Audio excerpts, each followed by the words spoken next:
Hi students, in today's session we are going to discuss the first kind of accelerator, that is the linear accelerator. In our last session I had introduced you to what are particle accelerators. Particle accelerators are devices which are used to increase the kinetic energy of charged particles to very high values, or it is a device for increasing the kinetic energy of electrically charged particles. These high energy charged particles are of great importance in the study of nuclear physics, because especially in heavy ion collision experiments. We had also discussed about the different types of accelerators based on their mode of acceleration, like direct field accelerator, inductive type accelerator, resonance type accelerators. And we had also discussed about the classification based on the path followed by the charged particles into linear accelerator and cyclic accelerator. So we are in this session, we are going to discuss about linear accelerators. So here I am showing you a figure of a linear accelerator. Now we can produce high energy particles by directly applying a high potential, say about 100 million volts, so that you can achieve a direct acceleration of the particle and the particle will gain a very large amount of energy. But this method is not usually followed because it results in insulation breakdown or it results in insulation problems. അതായത് charge പാർട്ടിക്കിളിനെ നമുക്ക് ഒരു very high potential apply ചെയ്തുകൊണ്ട് ഒറ്റയടിക്ക് വേണമെങ്കിൽ accelerate ചെയ്യിക്കാവുന്നതാണ്. അതായത് ഒരു very high potential of 10 million volts ഒക്കെ ഒറ്റ സ്ട്രെച്ചിൽ അല്ലെങ്കിൽ ഒറ്റയടിക്ക് അപ്ലൈ ചെയ്തുകൊണ്ട് നമുക്ക് ഈ ചാർജ് പാർട്ടിക്കിൾസിനെ വേണമെങ്കിൽ ആക്സിലറേറ്റ് ചെയ്യാം. പക്ഷെ അങ്ങനെ സാധാരണ ചെയ്യാറില്ല, കാരണം it results in insulation problems. Okay, so that method is avoided. So usually how we accelerate the charged particles is by applying a moderate potential. That is what is given here. A moderate accelerating potential is applied a number of times and the charged particles are accelerated to very high energies. Okay. In a linear accelerator, the accelerating potential is applied a number of times and the charged particles are accelerated along a straight line, and hence the name linear accelerator. Next, we go to the construction of this linear accelerator. It consists of a series of drift tubes or coaxial hollow metal cylinders arranged linearly in a glass vacuum chamber. So these are the drift tubes.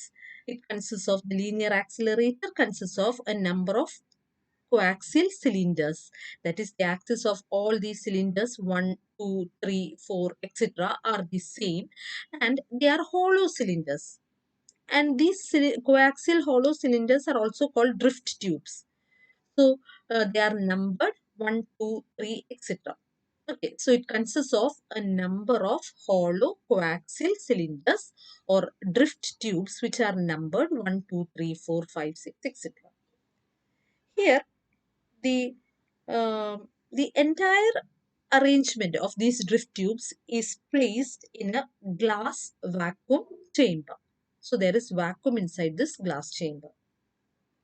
The alternate drift tubes are connected to each other. That is 1, 3, 5, 7, etc. are connected together, and 2, 4. In this figure, I have shown only 4 drift tubes. 2, 4 are connected to each other. So the alternate cylinders are connected to each other, and um, the odd numbered cylinders are connected to one terminal and the even numbered cylinders are connected to another terminal of a high frequency oscillator.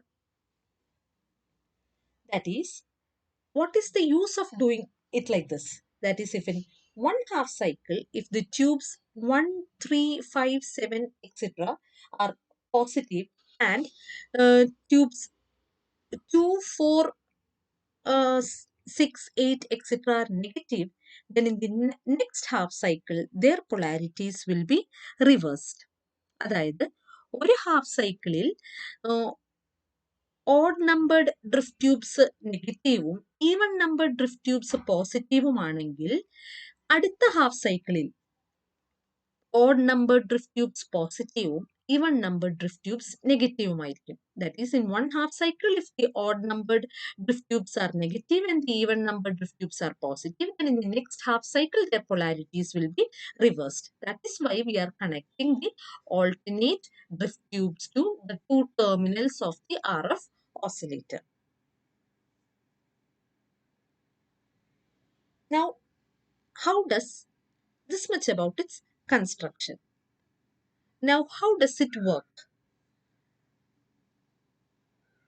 There is an ion source kept here, and the ions from the ion source will enter into the region of the drift tubes through an aperture. Now, when a positive ion leaves the ion source A and is accelerated towards drift tube 1 when it is negative, when the drift tube is negative with respect to A. That is, a positive ion coming from the ion source will get attracted towards the drift tube 1 when the drift tube has a negative potential. When it gets attracted means the ions are getting accelerated towards the drift tube 1. അതായത് ഈ ion source എന്ന് വരുന്ന positive ion ഈ drift tube വണ്ണിലേക്ക് attract ചെയ്യപ്പെടും എപ്പോ ഈ drift ട്യൂബിന് ഒരു നെഗറ്റീവ് പൊളാരിറ്റി ഉണ്ടാകുമ്പോൾ. സോ ഈ അയോൺസ് ഇതിലേക്ക് അട്രാക്ട് ചെയ്യപ്പെടുന്നു എന്ന് പറഞ്ഞാൽ the ions are getting accelerated towards the drift tube 1. Now, what will be the velocity of the drift of the ions when it reaches or enters the drift tube 1? എത്രയായിരിക്കും ഈ അയോൺസിന്റെ velocity, പുതിയ velocity, അതായത് accelerate ചെയ്തതിന് ശേഷമുള്ള velocity ഈ drift tube 1ലേക്ക് അത് കടക്കുമ്പോൾ? That is given by the velocity of the ion on reaching the drift tube 1 is given by half m v1 square is equal to ev. V is the potential applied across the first drift tube. So that V1 is equal to root 2 EV by M. The entire terms are inside the root sign. Root of 2 EV by M. After that, what will happen? Inside the tube, the ions will travel with this constant velocity V1. ഈ constant velocity ഇപ്പൊ അതിന് കിട്ടിയ velocity V1ൽ തന്നെ ഇത് drift ട്യൂബിന്റെ ഉള്ളിലൂടെ നീങ്ങും. It will move through the drift tube 1 with this velocity V1. And when it reaches the tip or the end of the drift tube, then what will happen is the polarity of the drift tubes will reverse, and the second drift tube will now be negative and the first drift tube will be positive. That is, the odd numbered drift tubes will become positive and the even numbered drift tubes will be negative. Then what will happen? The positive ion which has reached the end of the drift tube 1 will get attracted towards the second drift tube because it is seeing a negative polarity here now. That means it gets accelerated in this gap. Okay, so what will be its new velocity when it reaches the drift tube drift tube 2? Its new velocity will be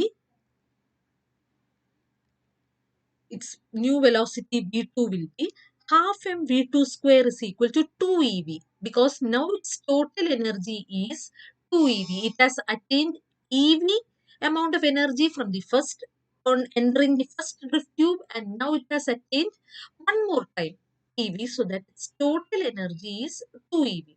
And the velocity of the new velocity of the particle is V2 is equal to root of, it will be root 2 into root of 2 eV by m. Okay, once again I stress root of 2 eV by m. The entire term is inside the root. So that V2 is equal to root 2 times V1. That means the velocity of the particle on entering the drift tube 1 was V1, and on entering the drift tube V2, on entering the drift tube 2, its velocity has increased to root 2 V1. അതായത് velocity വീണ്ടും കൂടി. Now what will happen when it enters into the third drift tube? Now it will travel through the drift tube 2. Second drift ട്യൂബിന്റെ ഉള്ളിൽ കൂടെ അത് ഇതേ velocity V2-ൽ തന്നെ നീങ്ങും. അതായത് ഡ്രിഫ്റ്റ് ട്യൂബുകളുടെ ഉള്ളിൽ there is no acceleration. Inside the drift tube 2, it will travel with the same velocity V2, or there is no acceleration taking place for the charged particle inside the drift tube. But when it reaches the end of this drift tube D2, what will it drift tube 2? What will it see? It will see the third drift tube having a negative polarity now. That means the polarity of the odd number drift tubes, which was earlier positive, will now change to negative, and the particle gets attracted towards it, or it will get accelerated towards the third drift tube. That means our charged particles get accelerated in the gap between the drift tubes, and inside a drift tube they travel with a constant velocity. They get accelerated in each of these gaps. Now, can you tell me what will be the velocity of the particle in this gap? When it enters the third drift tube, its velocity will be V3 is equal to root 3 into root of 2 eV by m, or it will become root 3 V1, root 3 times the first velocity. And this process will continue. And by the time it reaches the last drift tube, its velocity will have increased, or if there are n number of drift tubes, then its final velocity Vn will be root n V1.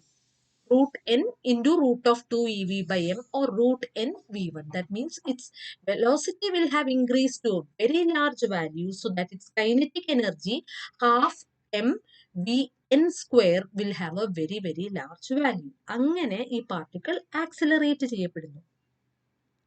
But there is one condition here which must be maintained so that this kind of acceleration will take place. വളരെ പ്രധാനപ്പെട്ട കാര്യം, a very important thing. അതായത് when the ion comes out of each drift tube, it must be able to see the opposite polarity on the next drift tube. അതായത് ഒരു ion, ഈ positive ion ഈ ion സോഴ്സിൽ നിന്ന് പുറപ്പെടുമ്പോൾ അതിന് negative polarity first drift ട്യൂബിൽ കാണാൻ സാധിക്കണം.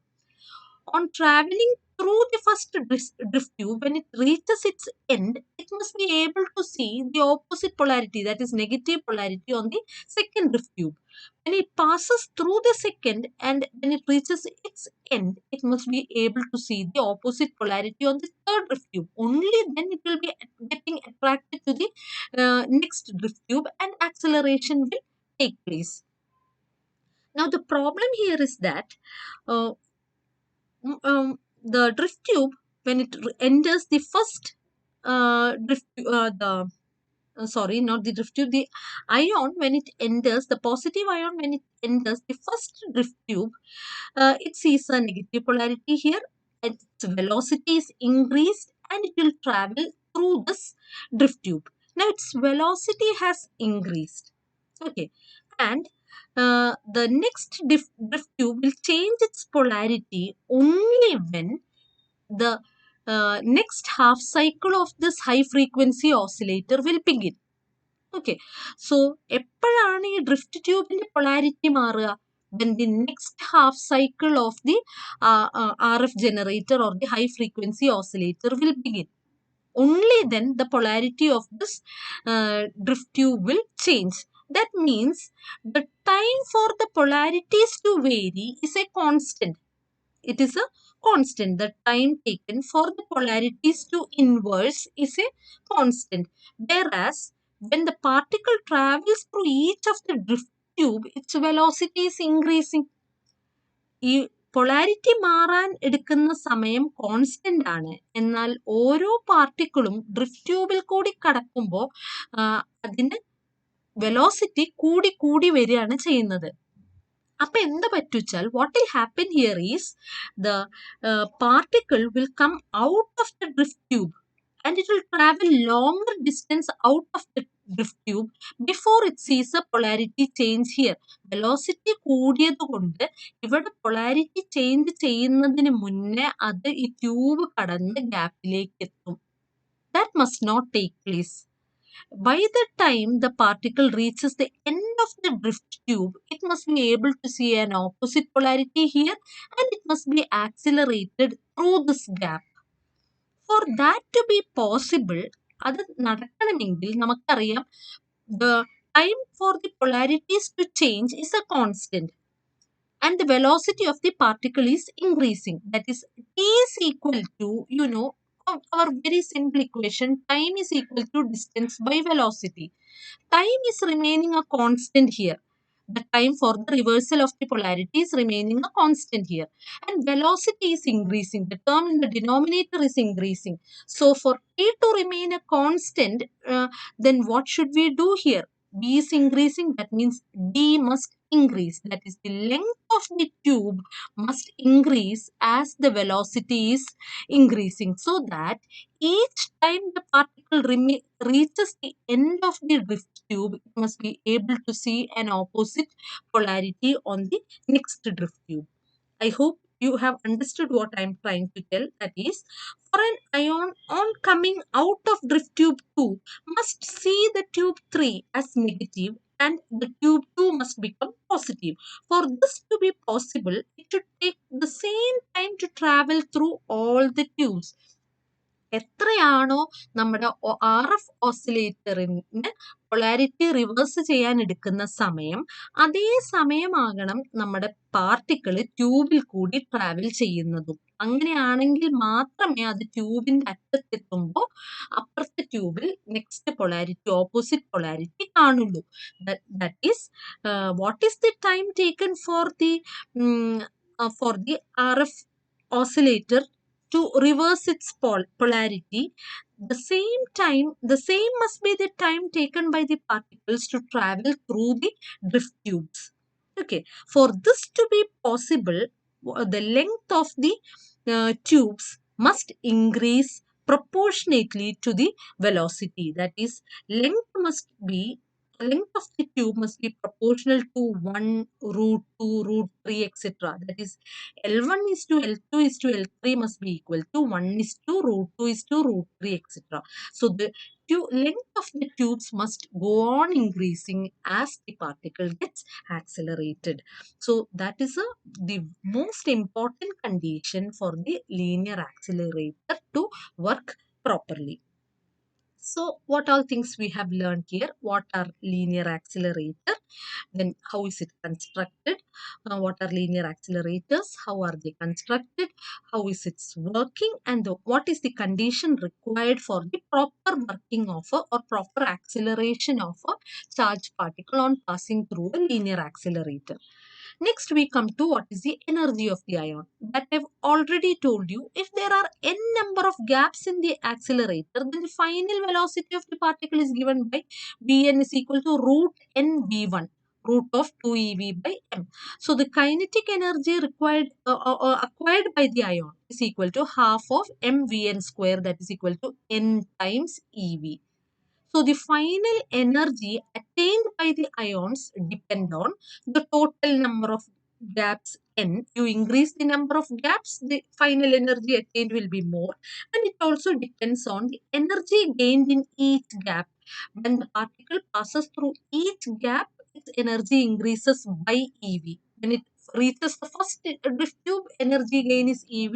When it reaches the second drift tube, its energy gain is again one more ev, so that total energy is 2 ev.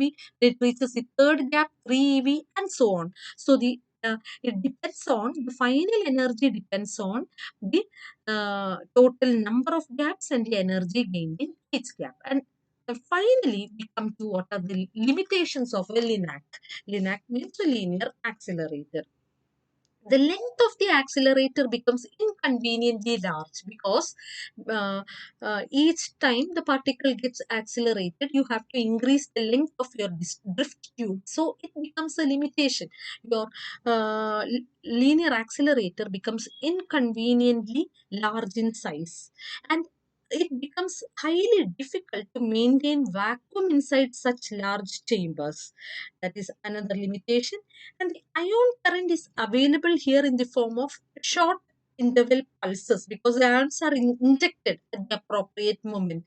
So the ion current is available in the form of short interval pulses, and that is also a limitation.